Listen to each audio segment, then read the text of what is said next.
तो आज था WWE मंडे नाइट रो का एपिसोड जो एंड हो गया है और शो पर सेथ रोलिंस भी फेवर लेने वाले हैं पॉल हेमन से, क्योंकि शो पर बहुत ही बड़ी ड्रामेबाजी देखने को मिली पॉल हेमन और सेथ फ्रीकिंग रोलिंस के बीच, जिसके बारे में हम बात करेंगे और बात करेंगे फुल डिटेल में आज हुए WWE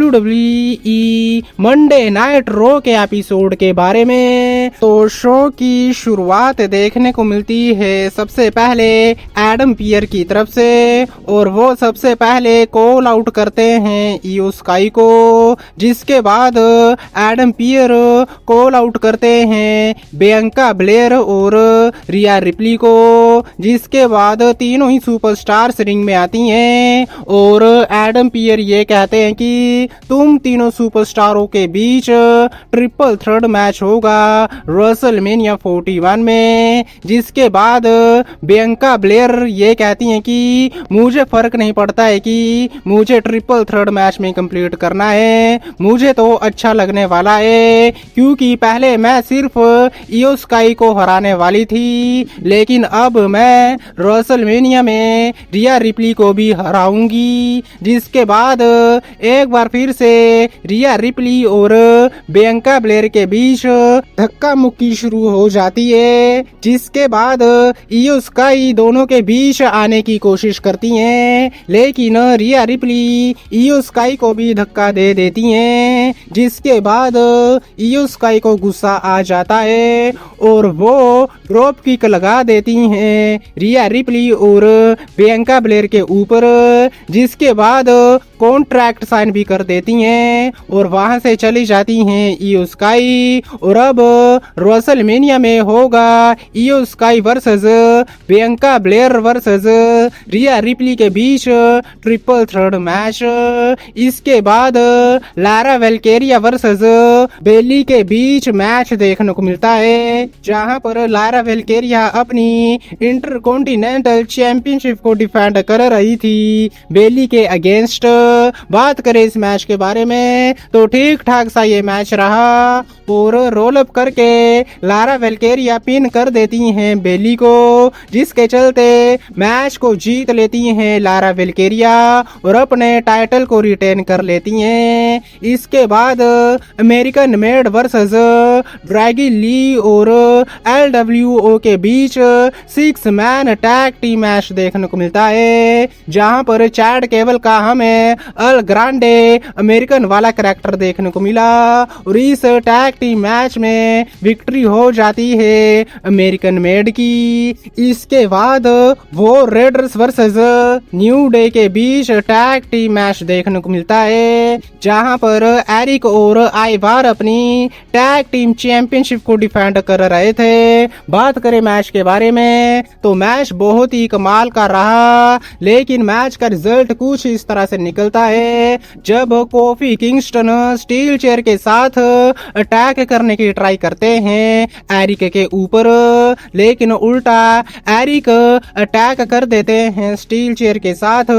कोफी किंगस्टन के ऊपर, जिसके चलते मैच डिस्क्वालिफिकेशन वे में एंड हो जाता है और जो टाइटल है वो रिटेन हो जाते हैं। लेकिन मैच के बाद कोफी किंगस्टन और एक्जेवियर वुड डिस्ट्रॉय कर देते हैं एरिक और आइवार को। इसके बाद पेंटा वर्सेस डोमिनिक मिस्टीरियो के बीच भी एक सिंगल मैच देखने को मिलता है, जहां पर पेंटा अपना फिनिशर लगा के हरा देते हैं डोमिनिक मिस्टीरियो को, लेकिन मैच के बाद कार्लिटो आ जाते हैं और वो अटैक करना शुरू कर देते हैं पेंटा के ऊपर, जिसके बाद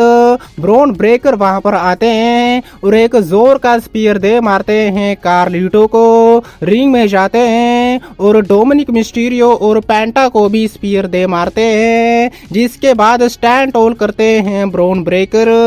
लेकिन पीछे से आ जाते हैं फिन बैलर और वो अटैक कर देते हैं ब्रॉन ब्रेकर के ऊपर, जिसके बाद फिन बैलर भी स्टैंड टोल करते हैं, लेकिन ब्रॉन ब्रेकर अटैक करने की ट्राई करते हैं फिन बैलर के ऊपर,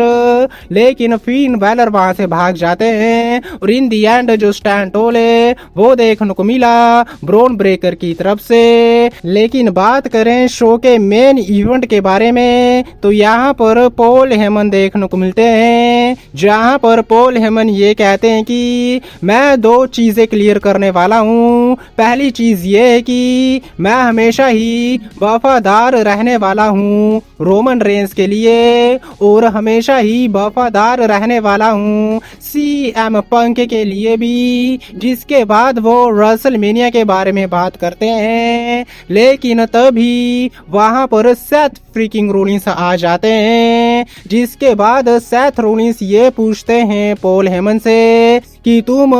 किसकी तरफ होने वाले हो रसलमेनिया 41 में। लेकिन मैं तुम्हें बता दूं तुम्हारी जो वफादारी है उसका कुछ भी फायदा है नहीं, क्योंकि रोमन रेंस ने हमेशा ही तेरा यूज किया है और वो तुझे सिर्फ अपना एक